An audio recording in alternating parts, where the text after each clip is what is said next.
Graça e paz, abençoados. Voltando ao nosso assunto, demônio dos templos, né? O irmão Paulo ficou de completar e devido à correria, né, ao trabalho, não deu espaço para postar tudo. Então, vamos aqui prosseguir com o nosso último vídeo, demônio dos templos, demônios dos templos. Vamos agora na próxima parte agora, na parte 3, para nós fecharmos este assunto. Então, abençoado, como o irmão Paulo estava descrevendo, Deus, ele nunca pediu um templo. Há ensinos em graça que diz que o templo é a casa, há ensinos no sistema religioso que diz que o templo físico é a casa de Deus. E o templo físico, amados, nunca foi a casa de Deus.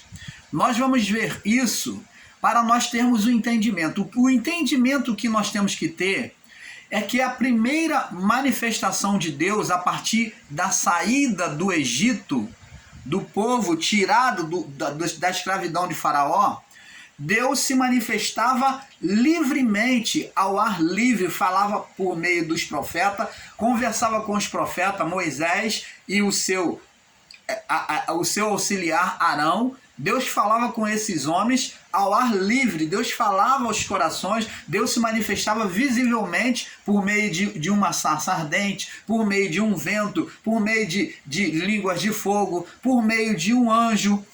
Agora, preste atenção, quando Deus, por meio do cajado de Moisés, por meio do maná, isso tudo manifestava o maná, o cajado, as tábuas dos mandamentos, né? Nós temos todos esses elementos que mostram que a manifestação de Deus, e esses elementos, né?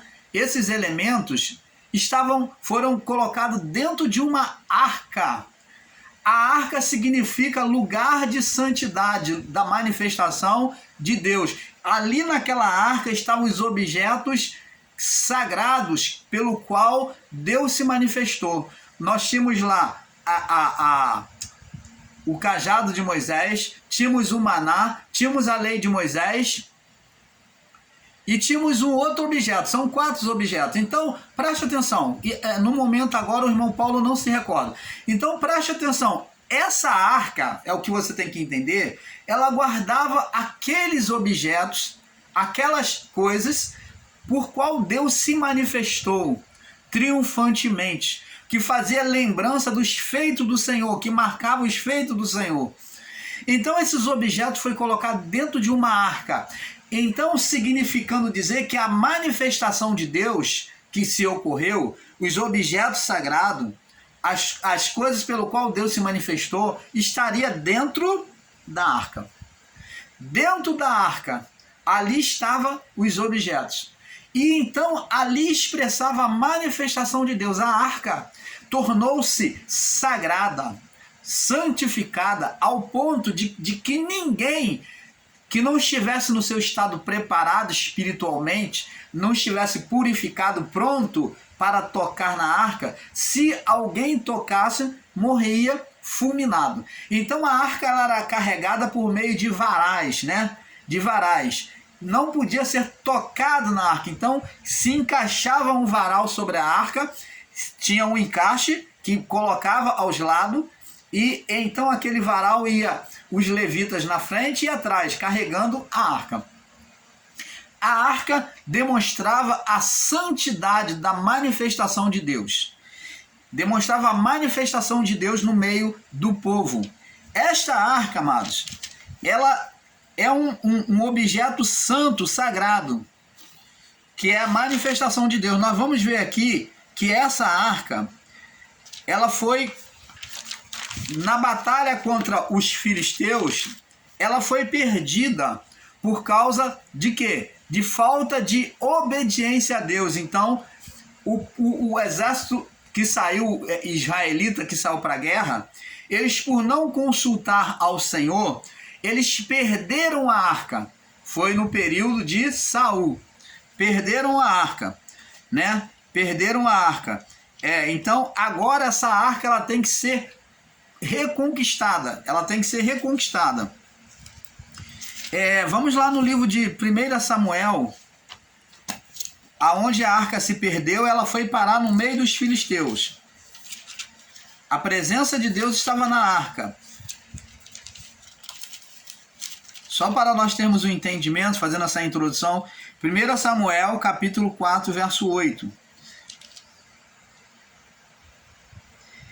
Então eles pegaram, os filisteus, pegaram a arca, né? Vamos ler do versículo 1 em diante, para termos um entendimento perfeito. Veio a palavra de Samuel a todo Israel, e Israel saiu a peleja contra os filisteus. E acampou-se junto a Ebenezer. E os filisteus se acamparam junto a Afeque. E os filisteus se dispuseram em ordem de batalha para sair contra Israel. E estendendo-se a peleja, me perdoe, meus irmãos.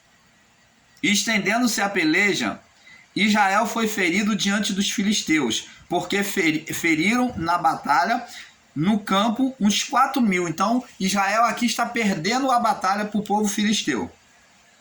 Voltando-se o povo ao arraial, disseram aos anciões de Israel: por que nos feriu o Senhor diante dos filisteus? Por que nós perdemos a batalha? É isso que eles estão perguntando.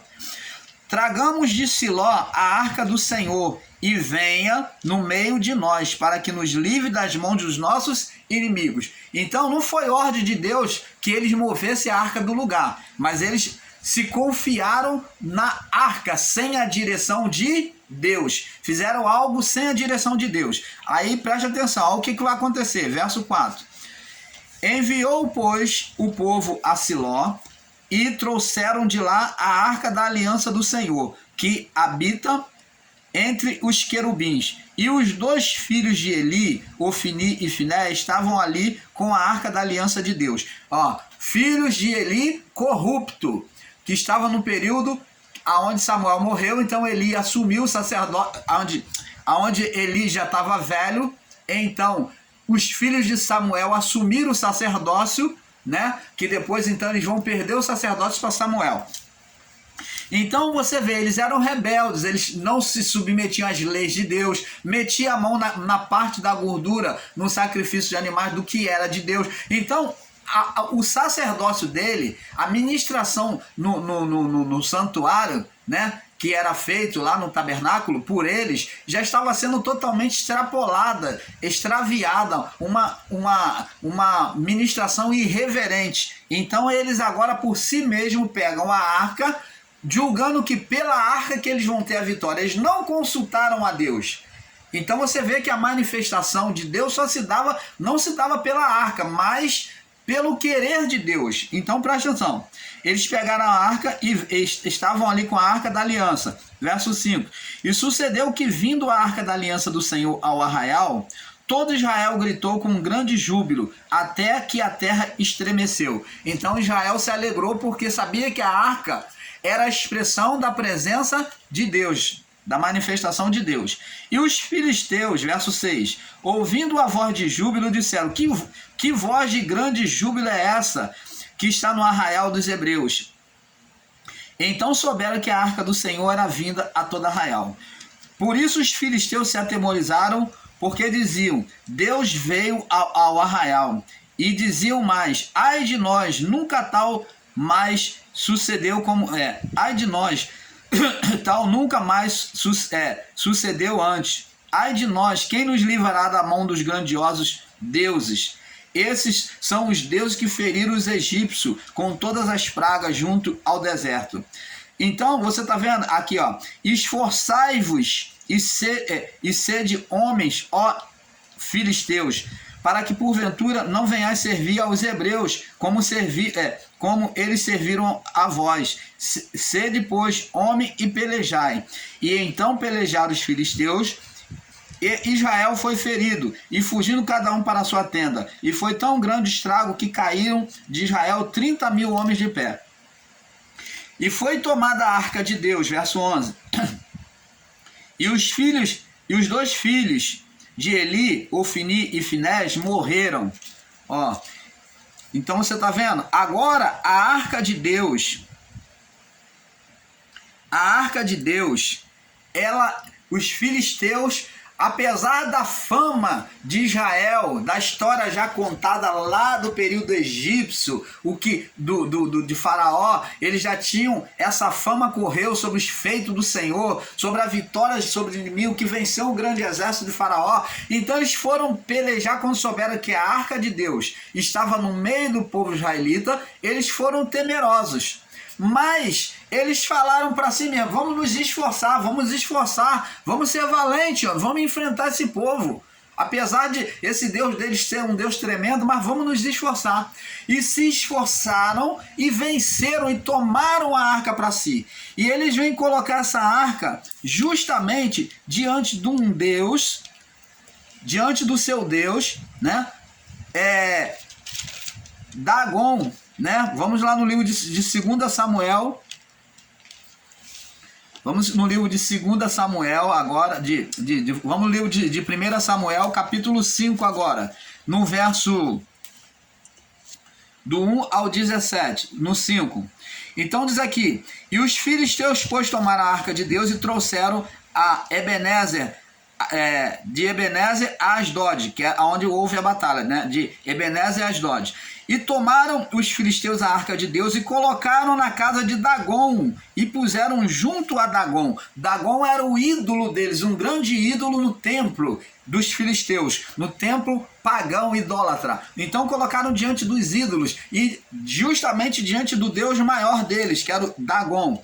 E você vê aqui, agora você vai observar o que acontece. Levantando-se, porém, de madrugada no dia seguinte, levantando-se, porém, de madrugada no dia seguinte, os de Asdod, eis que Dagon estava caído com o rosto em terra diante da arca do Senhor. E tomaram a Dagon e puseram-na, pois, no seu lugar, botaram ele em pé de novo.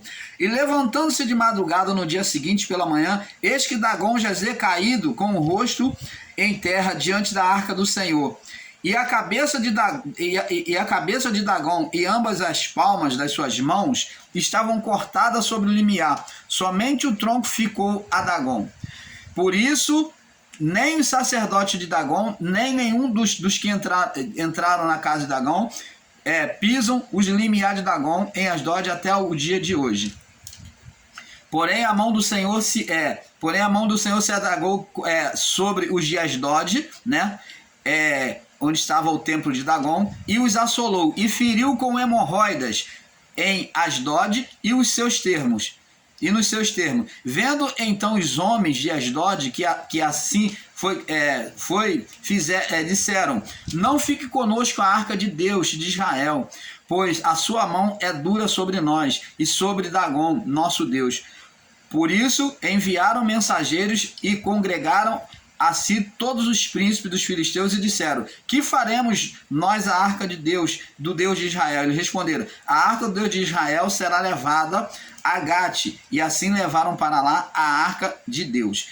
Então você está vendo aqui, amados, que a manifestação de Deus, que a arca era a representação da manifestação de Deus, da santidade de Deus. Então, nunca o templo de Deus, é isso que o irmão Paulo quer que você entenda, que o canal Luz da Graça vem trazer a você o entendimento, que nunca foi o templo lugar físico, nunca foi o tabernáculo lugar de santidade.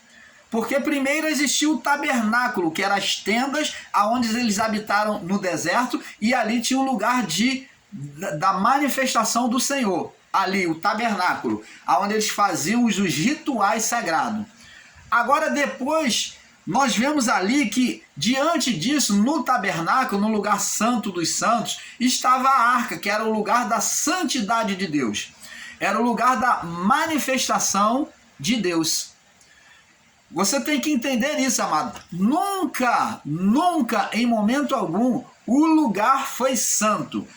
A única santidade estava na arca. Você vê aqui que diante de Dagon, a arca, quando estava lá, a santidade de Deus derrubou o ídolo pela primeira vez. Eles levantaram de novo, ela foi lá e derrubou de novo, espedaçou a cabeça e as palmas das mãos. e a parte dos pés, ficando somente o tronco. Então, Deus ali está mostrando que nenhum ídolo é mais poderoso do que ele, porque ali a arca era a manifestação da santidade de Deus. Agora, vem pessoas criar o templo e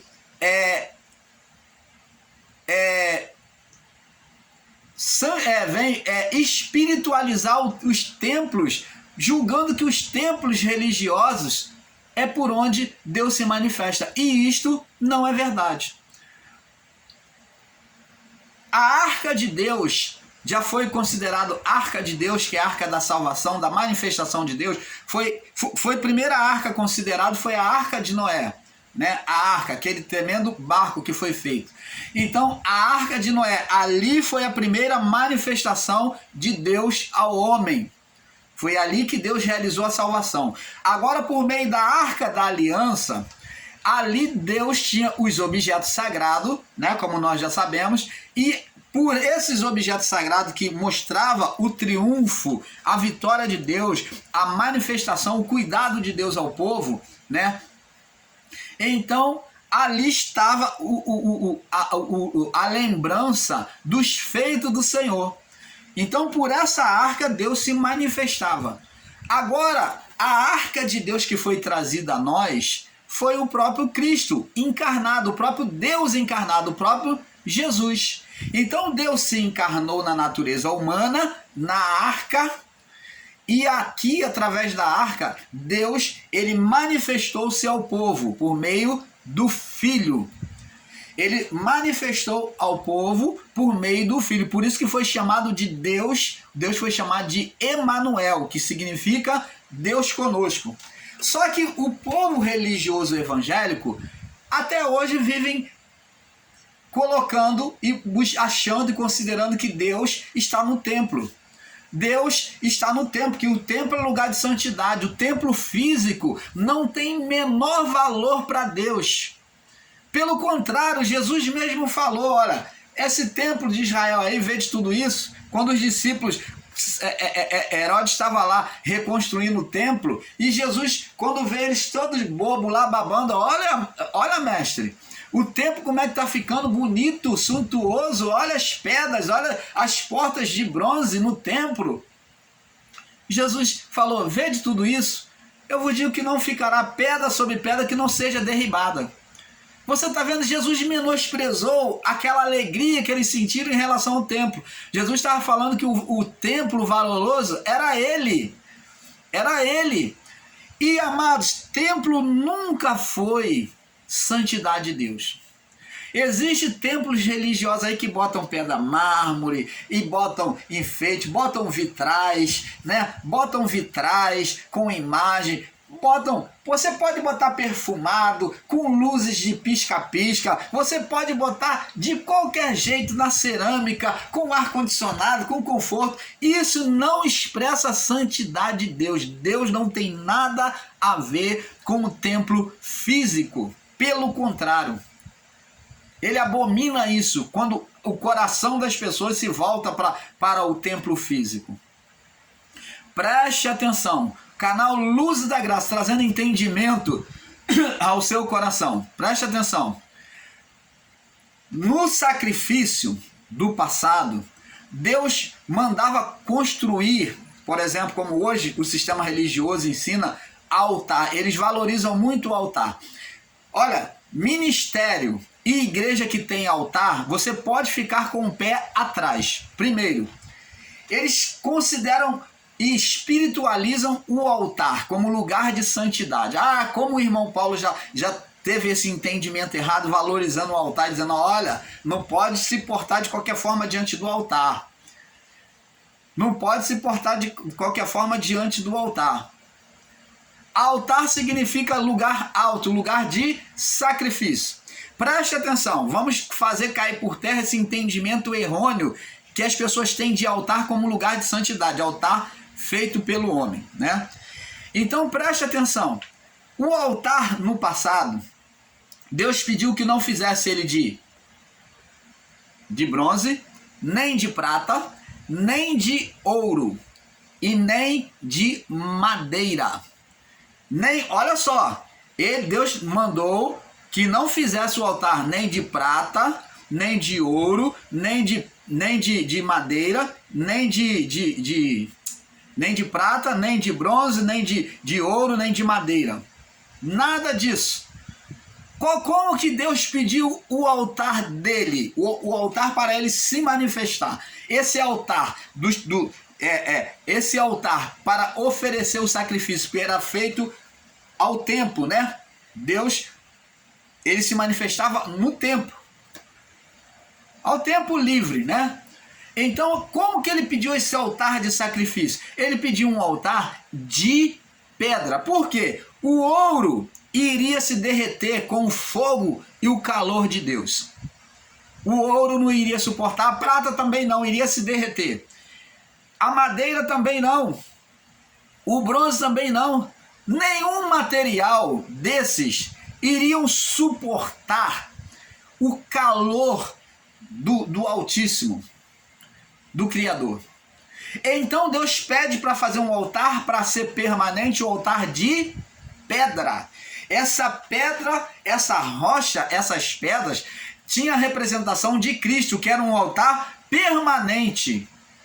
Tinha a representação de Cristo, aonde diante do fogo, nós vemos lá no desafio de Elias com o profeta de Baal, que quando Deus manda fogo, Elias manda trazer bastante água, derramar água sobre o sacrifício, e quando ele clama, o fogo vem, queima tudo, lambe tudo, a água, seca toda a água, a ponto de ficarem as pedras chamuscadas, mas as pedras não se derretem, as pedras não se decompõem diante do calor. Você está entendendo? Eram feitos de pedras brutas, não eram pedras lisas trabalhadas. O altar de Deus não tinha que ter manipulação humana. Não podia ser pedra trabalhada, pedra lisa, tinha que ser pedras brutas. Era montado pedra sobre pedra. E ali, então, diante daquelas pedras brutas, né? Igual paralelepípedo, né? Aquelas pedras brutas, e ali se colocava o sacrifício, o holocausto. Você está entendendo, amado? Então, essa vaidade de botar altar com um tapete suntuoso para expressar uma santidade, botar encarpetado, botar iluminado, isso tudo são coisas do sistema religioso que pagonizou e não entenderam que o altar era lugar da manifestação de Deus. E na manifestação de Deus, esses materiais, o ouro, a pedra, o metal, nada disso, a madeira de acácia, nada disso podia ser feito o altar de Deus, porque tudo isso na manifestação de Deus seria consumido, não iria suportar, iria se derreter, iria se queimar. Mas e a pedra? A pedra é um material permanente e ela faz representação, a rocha faz representação em Cristo. Você está entendendo? Então, por isso, nenhum desses materiais podia servir para o altar. Porque Cristo era um ministério, o ministério de Cristo era um ministério para sempre. Aos ensinadores em graça, vocês aí que diz que o ministério de Cristo passou, que o pacto da aliança passou, que o pacto da aliança foi só para aquele povo.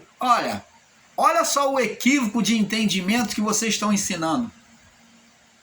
Se a palavra de Deus diz que o ministério de Cristo, já dizia lá pela boca do profeta Jeremias, pelo profeta Isaías, que o ministério de Cristo era um ministério para sempre. Ele é essa pedra do altar. Ele é sacerdote para sempre. Ele é essa pedra do altar que permaneceria para sempre. E como que nós podemos desprezar o ministério de Cristo se ainda existe sacerdócio? Mas você vai falar, não, irmão Paulo, você está totalmente equivocado. À toa.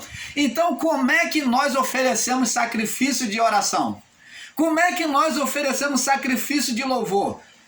Não se oferece sacrifício sem que haja um sacerdócio, meu irmão. Por isso que o ministério de Cristo é um ministério para sempre. Ele não está entre nós, é um ministério invisível. Sobre toda a criação será para sempre. Aonde o clamor, o desejo, o gemido do coração, porque Paulo vem expressando através do ministério de Cristo agora, que ele diz assim, Paulo diz, olha, nós não sabemos pedir a Deus como convém, porque o Espírito Santo intercede por nós com gemidos inexprimíveis.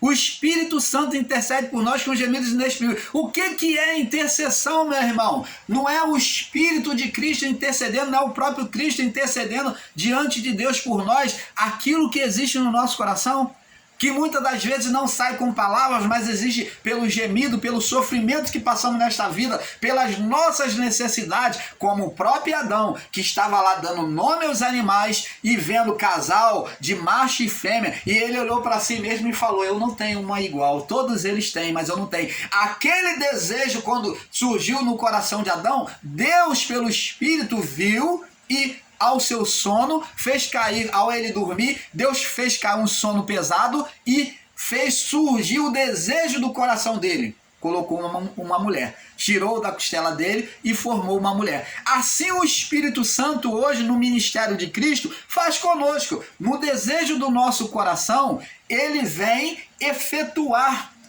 Porque Deus opera tanto o querer quanto o realizar, tudo vem de Deus. E nós quando desejamos, nós quando dentro de nós, com oração ou sem oração, mas no desejo do nosso coração, o Pai quando vê o Espírito Santo, ele vê esse desejo sincero no nosso coração, ele vem efetuar, manifestar a mulher do nosso lado. Enquanto dormimos, enquanto desejamos no nosso coração, Deus, por meio do Espírito Santo, que intercede por nós com gemidos inexprimíveis, vem tornar manifesto aquilo que é o desejo do nosso coração. Por isso que a palavra diz: agrada-te do Senhor. Olha, viva uma comunhão com Deus, buscando agradar a Ele, e Ele satisfará os desejos, como de Adão, desejando uma parceira, uma mulher, os desejos do teu coração. Então, agora na manifestação do Espírito, na reparação de todas as coisas, volta-se o mesmo estado, aonde o homem deseja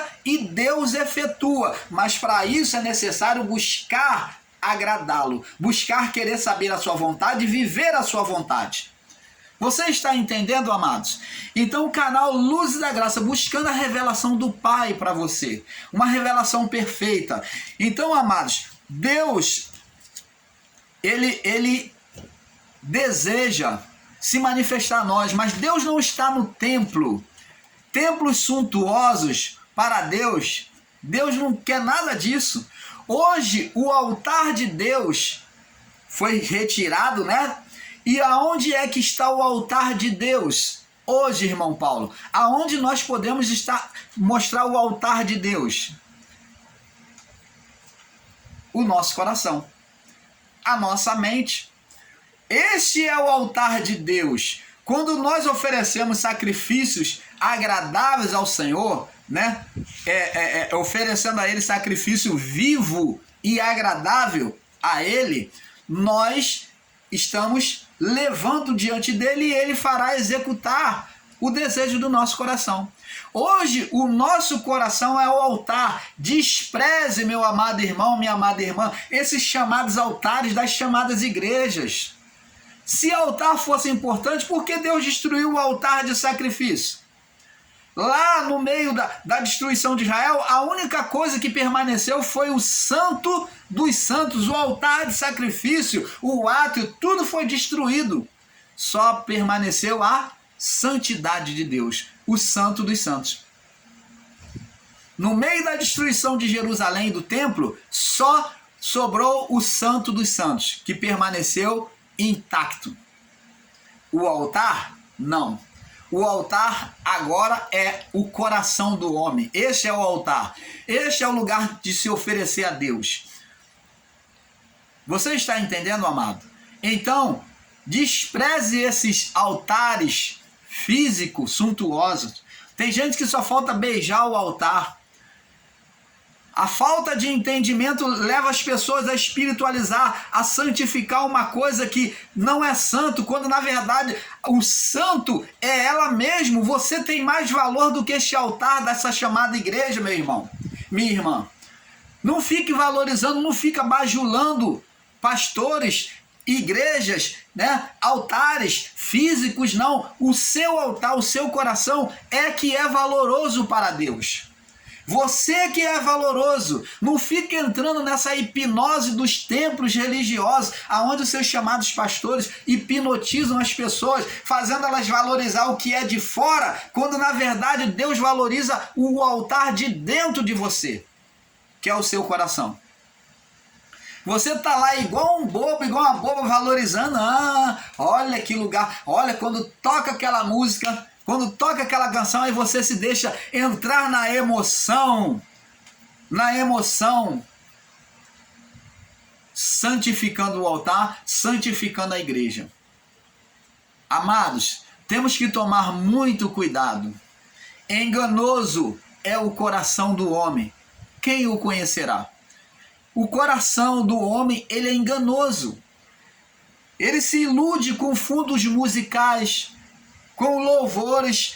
O louvor, às vezes a letra é até divina, sim, mas diante disso você não pode valorizar o altar, a igreja, o chamado homem de Deus, a mulher de Deus. Você tem que valorizar, é Deus dentro de você. Tudo isso Deus faz para você. Jesus falou, não se vende 2 passarinhos por um asse. Vocês valem muito mais do que os passarinhos. Então o valor de Deus está em nós, muito mais do que o passarinho, muito mais do que o lírio do campo. Você vale muito mais do que o lírio.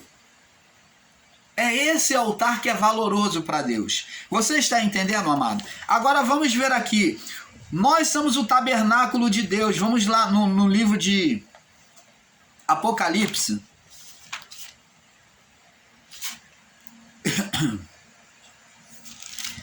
Se o altar físico fosse valoroso, então por que Zacarias morreu diante do altar humano? Por que Zacarias morreu entre o pórtico e o altar? Por que ele morreu? Está lá no livro de 2 Reis, capítulo 11, verso 11.